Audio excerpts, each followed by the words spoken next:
ജോലിക്ക് പോയി തിരികെ എത്തുമ്പോൾ പലപ്പോഴും കാണാറുള്ളതാണ് ഈ കട. നോമ്പൊക്കെ ആയതുകൊണ്ട് തന്നെ ഒരല്പം ഫ്രൂട്ട്സ് വാങ്ങാമെന്ന് വിചാരിച്ചപ്പോൾ ഈ കടയിൽ തന്നെ കയറാമെന്നും കരുതി. തലവൂരുള്ളൊരു ഇക്കയാണ് ഈ കട നടത്തുന്നത്. വളരെ സൗമ്യനായൊരു മനുഷ്യൻ. എന്നോട് വിശേഷങ്ങളൊക്കെ പങ്കുവയ്ക്കുകയും വീട്ടുകാര്യങ്ങളൊക്കെ ചോദിച്ചറിയുകയും ചെയ്തു. കാണുമ്പോൾ തന്നെ കണ്ണിന് കുളിർമ നൽകുന്ന വളരെ ഫ്രഷ് ആയിട്ടുള്ള ഫ്രൂട്ട്സുകളാണ് ഇവിടെ ഉള്ളത്.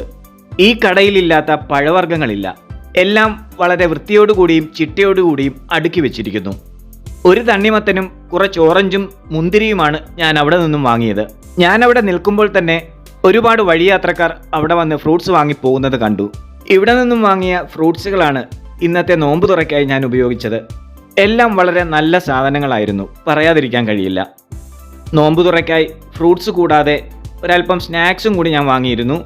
ജ്യൂസിനായി പൊട്ടുവെള്ളരിയാണ് ഉണ്ടായിരുന്നത്. പൊട്ടുവെള്ളരി ജ്യൂസാക്കി കുടിക്കാൻ വെച്ചു. പിന്നെ ഉള്ളത് ഈന്തപ്പഴവും പച്ചവെള്ളവുമാണ്.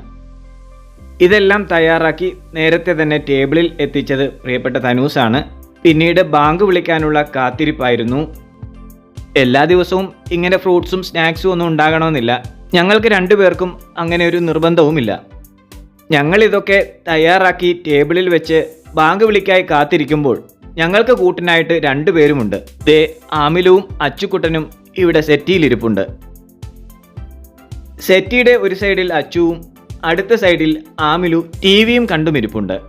കാർട്ടൂൺ കാണുമ്പോൾ മുഖത്ത് വരുന്ന ഭാവവ്യത്യാസങ്ങളാണ് നിങ്ങൾ കണ്ടുകൊണ്ടിരിക്കുന്നത്. അങ്ങനെ ദിവസവും എത്രയെത്ര ചേഷ്ടകളാണ് ഞങ്ങൾ കാണുന്നത്.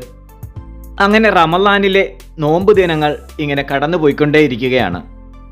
റമളാനിലെ എല്ലാ ദിനങ്ങളിലും നോമ്പ് പിടിക്കുവാനും സൽക്കർമ്മങ്ങൾ ചെയ്യുവാനും എല്ലാവർക്കും കഴിയട്ടെ എന്ന് പ്രാർത്ഥിക്കുകയും ചെയ്യുന്നു.